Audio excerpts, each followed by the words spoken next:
Hi everyone, it's Roberta Turci and welcome to my YouTube channel. I'm an astrologer and a counselor and I live in Italy.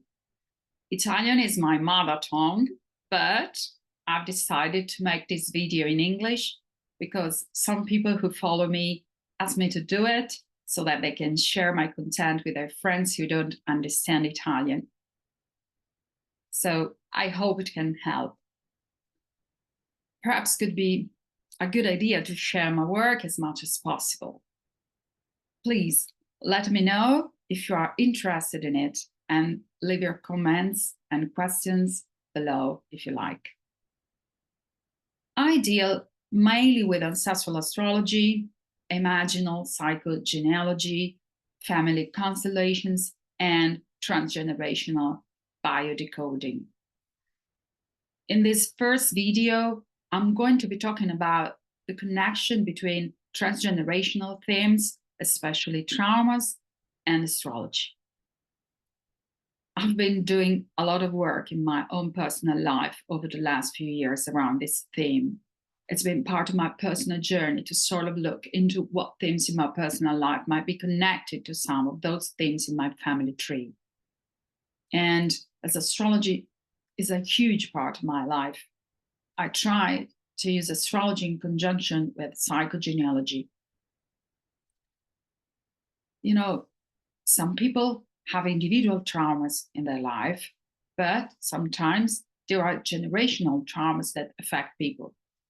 Something that occurred before a person was born, but still have some impact on the present. Epigenetics is a scientific proof of that. Epigenetics studies how our environment and our experience can cause changes that affect how our DNA works and how experience and traumas are passed down between generations. So all I like to see here is the legitimization of spirituality. You know, Saturn entered Pisces in March, and the blending between science and spirituality is an option. I do hope so. You know, I've worked in the scientific field for 25 years. I have a degree in industrial chemistry and I worked in a hospital, and I love the idea that science and spirituality can find a meeting point. Well, I've been working as a counselor for about 10 years now, and I find that a lot of people come to me with a really high level of self-awareness. So they know themselves well, they understand the point, what happened when they were children with their parents. They know the emotional triggers, but something still doesn't work in their life. And they come to me because want to know what to do. And that's something that I find astrology has been really useful for. Astrology is an esoteric discipline, a symbolic language that the universe has given us to help us understand the meaning and significance of what is happening here on Earth. Astrology is not about predicting the future, but about understanding the past and who we are today and the purpose of our lives. Astrology helps us make sense of our experience. I'm sure you have already realized that we are living in a truly extraordinary period for humanity, a moment of transition between two eras. The old paradigm, based on the patricentric system, is about to give way to a new paradigm that shed new light on the feminine. And by feminine, I mean intuition, creativity, emotions, the soul, the invisible. I've been studying astrology since I was a child. But astrology, like everything else, has evolved over time. I guess you have heard about ancient classical astrology, psychological astrology, karmic and evolutionary astrology, and so on. Now, we should have an integrated approach also when we look at stars and planets. So we should integrate counseling, psychological techniques, and contemporary astrology.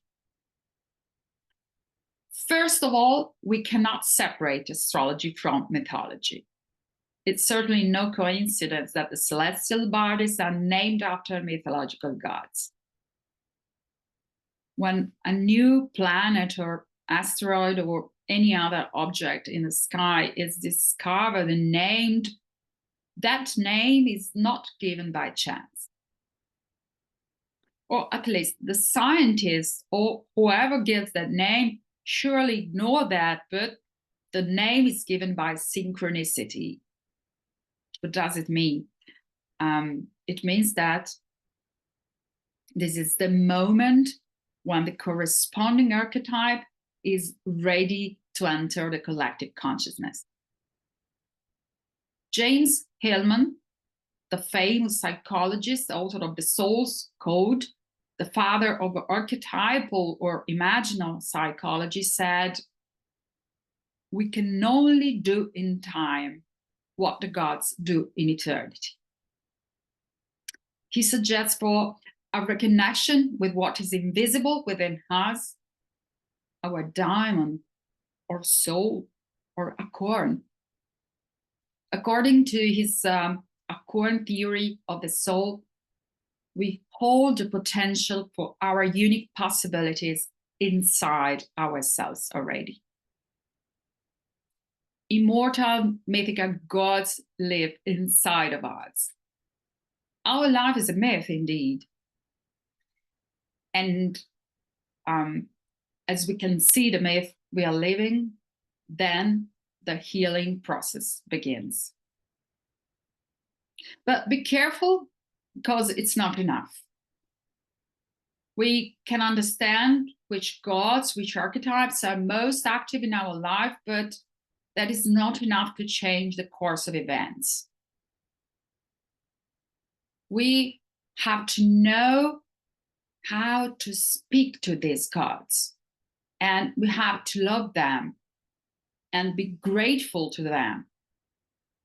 So alchemical transmutation requires a ritual.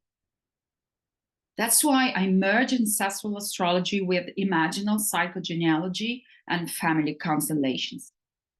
It's a journey, a process, which usually has 3 or 4 main steps. The first one is the interpretation of the natal chart, which shows the transgenerational myth, the main archetypal picture, and then a psychogenealogy session, and then individual family constellation with symbolic objects, and finally, possibly finally, family constellation and a group workshop, which is definitely the most powerful experience.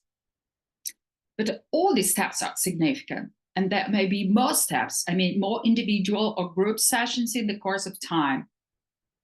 It's like, peeling the onion, because we have emotional layers and we layer over feelings and attitudes with compensatory emotions and patterns of behavior. And we can become unconscious of these layers of feelings and perspectives and keep them buried for many, many years. So we peel back one layer at a time to get to the layer underneath. And I've noticed that sometimes it happens that taking part in a group family constellation workshop as the first step, is too much. Cutting through all the layers at once can produce too much sorrow and a sort of an emotional shock. That's why I find this approach, starting with astrology, really effective. I've been working with these tools for a few years now, and I find that this integrated approach, ancestral astrology, psychogenealogy, and systemic representations combined together, is very powerful. It can really change our lives.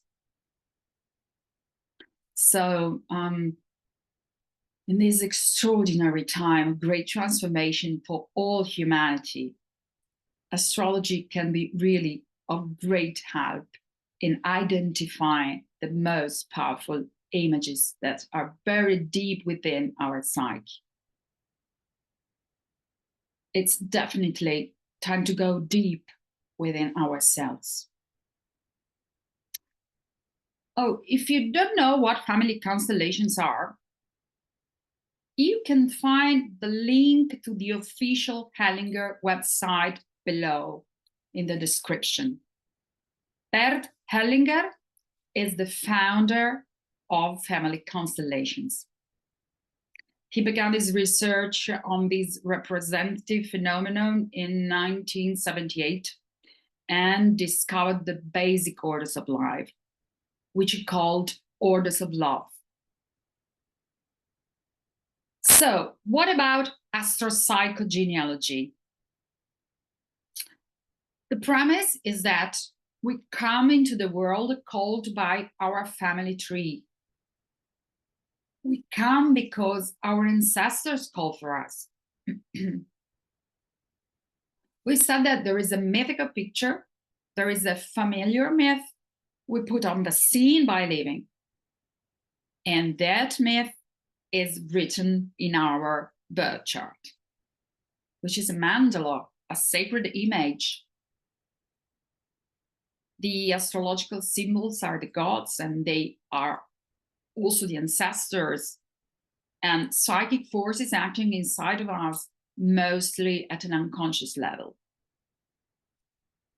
Unprocessed traumas and bereavements, unhonored deaths, children who were never born or died prematurely, sudden, violent, unjust deaths, failures, betrayals are among the main blocks that remain buried in the deep psyche until someone decides to bring them from the invisible into the visible, from dark to light, and to dissolve them, pacifying the image through rituals and mantras.